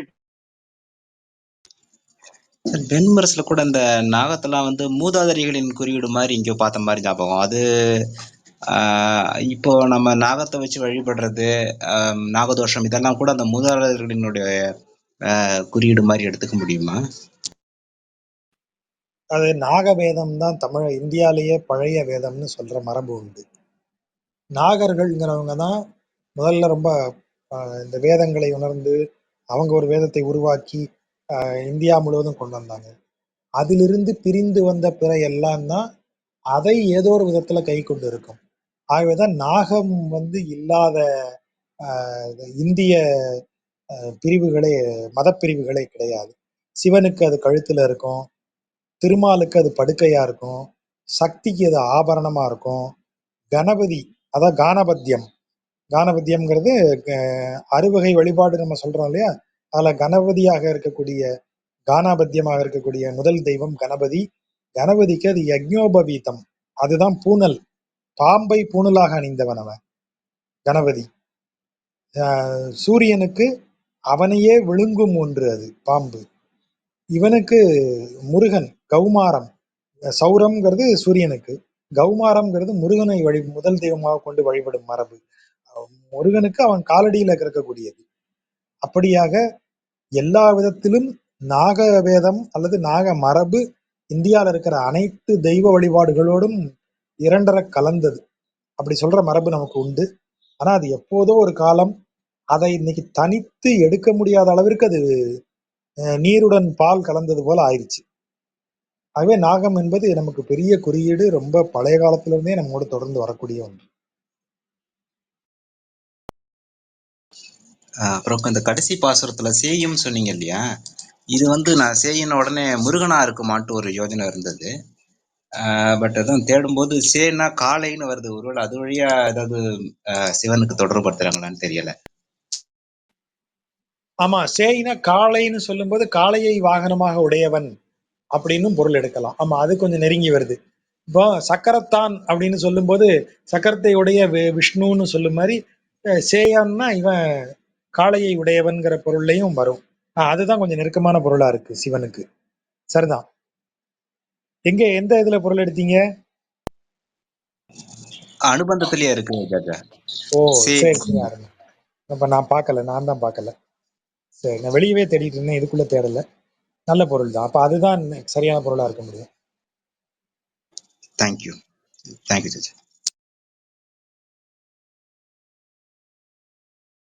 ஜோஜா, இதுல நாராயணன் அப்படின்னு சொல்றது வந்து அங்க அத மனுஷன் இதுல சேர்த்தீங்களா? அவர் நீரில் வாழ்பவர் தானே. நீரில் அந்த வியாபார ரூபத்துல இருக்கிற நாராயணனை தானே சொல்றதா இருக்கு. ஆமா, அவன் அந்த வடிவம் தானே. தெய்வம் வடிவம் தாங்கி வந்தது அதுதான். அவன் நாரன் அவன் நீ அது இவங்க சும்மா விளக்கம் சொல்லும் போது நீர் மேல் இருப்பவன் அப்படிலாம் சொல்றாங்க. பட் அவன் ஒரு நீர்ப்பிறவி எல்லாம் இல்ல. அவன் நீரின் மேல், அந்த கடல் மேல் பள்ளி கொண்டு இருக்கிறான், அவ்வளவுதான். ஆனா, அது அந்த இடத்துல அந்த ரூபத்துல வந்து மனித மனித ரூபத்துலதான் இருக்கான்றீங்களா? அம்மா எல்லாம் ஆமா, மனித உட்காந்துருக்காங்க. ரூபத்துல தான். ஆமா, அதனாலதானே அவன் நீண்ட நெடியோன், அவன் கரங்கள் உடையவன், கண்கள் இப்படி இருக்கு, செவ்வரியோடிய கண்கள், இப்படி தோல் இப்படி மலை போல் இருக்கக்கூடிய தோல், மார்பில் லக்ஷ்மி இருக்கா, இதெல்லாம் சொல்றது அவனுடைய வடிவத்துல தான். ஆனா கைகளில் ஏந்தியவன். அதோட சேர்த்து தொப்புள்ல இருந்து மேல பிரம்மா வந்துடுறாரு. ஆமா, பிரம்மாவும் வந்துடுறாரு. இந்த வடிவத்துல தானே பிரம்மாவையும் அவர் படைக்கிறார். அது வந்து இந்த மனித ரூபத்துக்கு ஒத்து வர மாட்டேங்குது. வேற மாதிரி உள்ள ரூபமா வருது சார், 4 கரங்கள் இருக்கிறதும் மனித உருவம் இல்லையே. அவனுடைய நான். நெடிய உருவமும் மனித உருவம், மனிதனுக்கு உரியது இல்லையே. அவன் மனித உருவில் இருந்தாலும் அவன் ஒரு சூப்பர் ஹியூமன். அப்படி எடுத்துக்க அப்படி வேண்டியதுதான். எடுத்துக்க வேண்டியதுதான். ஆமா, அதெல்லாம் குறியீடுகள் தான். ஆமா, புரியுது. கரெக்ட். இல்ல, கிருஷ்ணனை வந்து ஆரம்பத்துல இருந்து கடைசி வரையும் போற வரையும் அதே மனித குழந்தை மனித வடிவில தானே இருக்கான். அதாவது ஆமா, இங்க கிருஷ்ணரும் ராமரும் அவதாரங்கள். இப்போ வியூகம், பரம், வியூகம், விபவம், இது எல்லாமே நமக்கு சொல்லும் போது பரவடிவம் என்ற மாறாதது. அதற்கு காலமே வசுதேவர். கிடையாது, நேற்று இன்று கிடையாது அங்க. ம். வியூகம் என்பது இந்த உலகை படைத்து இந்த உலகின் செயல்பாடுகளை இயக்குவதற்கான லீலைக்காக அவன் வந்து அமர்ந்திருக்கும் இடம் தான் லீலா விபூதின்னு சொல்றது, அந்த வியூக வடிவத்தை. அப்ப லீலா விபூதின்னு சொல்லும்போது உலகம் இயங்கும் கடைசி நொடி வரைக்கும் அவன் அங்க அப்படியே இருப்பான். ஆகவே அவனுக்கு உலகம் என்பது இருக்கும் வரை அவன் அப்படியே இருக்கிறாங்கிறதுனால அவனுக்கு காலம் செல்லுபடி ஆகாது. ஆனா விபவ வடிவங்களாகிய அவதாரங்கள் ஒரு நோக்கத்தோடு வந்தவை. அப்ப அந்த நோக்கத்திற்காக வந்து அந்த நோக்கம் நிறைவேறியதும் மறைந்து விடும். ராமன் பிறக்கிறான், அறத்தை எப்படி வாழ்ந்து காட்ட முடியும் ஒருத்தன் இந்த உலகத்துக்கு சொல்றான். அந்த அவதார நோக்கம் முடிந்தது, அவன் மறைஞ்சிடுறான். கிருஷ்ணன் வரா, ஒரு புதிய வேதம் சொல்லுகிறான் இந்த உலகிற்கு, அந்த சொல்லி முடித்து அவன் மறைஞ்சிடுறான். அப்ப அவதாரங்கள் எல்லாம் மறையும் அவதாரங்கள் மானுடனாக வந்தது. மாவலி சக்கரவர்த்திகிட்ட வந்து 3 அடி நிலம் கேட்டு அவனை மடக்கணும். அவன் 3 அடி நிலம் தானம் கொடுத்த உடனேயே இவன் ஒரு ஒரு ஒரு குட்டி பையனா வந்த அவதார நோக்கம் நிறைவேறிடுச்சு. உடனே அவன் தனது பழைய வடிவாகிய பிரம்மாண்ட வடிவுக்கு போயிடுறான் உலகத்தை அளக்க ஆரம்பிக்கும் போது. ஆகவே அந்த நோக்கம் முடியும் போது அவங்க மறைஞ்சிருவாங்க. அது மானுட வடிவு எடுத்து வந்ததுனால. ஆனா லீலா விபூதி இருக்கும் வரை அவன் அங்க படுத்திருக்கான். அவன் மானுட வடிவில் இருந்தாலும் அவன் மறைய போறது இல்லை. ஆகவே இந்த லிஸ்டோட அதை சேர்த்துக்கிட்டோம், அவ்வளவுதான். நல்லது. ஆனா மத்ததெல்லாம் இப்ப வந்து இதே இந்த அவதாரத்துல மத்ததெல்லாம் மிருக அவதாரங்களா தானே இருக்கு. மத்ததெல்லாம் ஆமை, ஈமை, மச்சம், அப்புறம் வந்து நரசிம்மன் அது ரெண்டும் மிக்சர். இதெல்லாம் வந்து இந்த அவதாரங்கள்லாம் வந்து மானிட வலுவும் இல்லாம இருக்குல்ல இதெல்லாம். அதனாலதான் சார் பிரிச்சிருக்காரு. ஒன்றினோடு நான்கும் ஓர் ஐந்தும்னு சொல்றாரு. ஒன்றினோடுன்னு சொல்லும் போது ஒரு அவனுடைய வியூகத்துல அவன் படுத்திருந்த வடிவத்தை சொல்லியாச்சு. நான்கும்னு சொல்லும் போது அவன் வந்து மானுட ரூபமாக இருந்த 4 இடங்களை 4 பாடல்கள். எது 3, அதுக்கப்புறம் என்னது 3, 6, 7, 8, 9 இந்த பாடல்கள் எல்லாமே அவன் மானுட வடிவம் எடுத்து வந்தது, உருவம் எடுத்து வந்தது. ஓர் ஐந்தும்னு சொல்லும் போது அந்த 5ல தான் இந்த ராமன், கிருஷ்ணன், அப்புறம் இவன் வாமனன், இந்த அவதாரங்கள் எல்லாம் வருது. ஸோ நீங்க சொன்ன மிருக அவதாரங்களை 4ம்னு சொல்லிட்டாரு. மிருகங்களாம் வந்தது 4 பாடல்கள்ல இருக்கு. 2, 4, 5, 10. கணக்கு கரெக்டா பிரிச்சிருக்கோம். இந்த கிளாசிபிகேஷன்ல இப்ப சொல்றாரு. அப்புறமா அந்த 4 கை 2 இது அது மாதிரி கடவுள் அவதாரங்களா கடவுள் தனமா வர்றது இருக்கு பாருங்க. இந்த மாதிரி மனுஷன் நர வடிவில் இல்லாம, சின்ன வடிவம் பெரிய வடிவம் இல்லாம, நர வடிவம் இல்லாம மற்ற கிளாசிபிகேஷன் போடுவாரா? எங்கேயாவது போட்டிருக்காரா? ஒவ்வொரு 10 பாட்டுக்கும் ஒவ்வொரு விதமா அவர் கிளாசிபிகேஷன் போடுவார் சார். நல்லதுன்னு அந்த நேரத்துல அவருக்கு அந்த மூடு, அவ்வளவுதான். சரி சரி 1, 4, 5 இதுல நல்லா இருந்தது. சரி, நன்றி.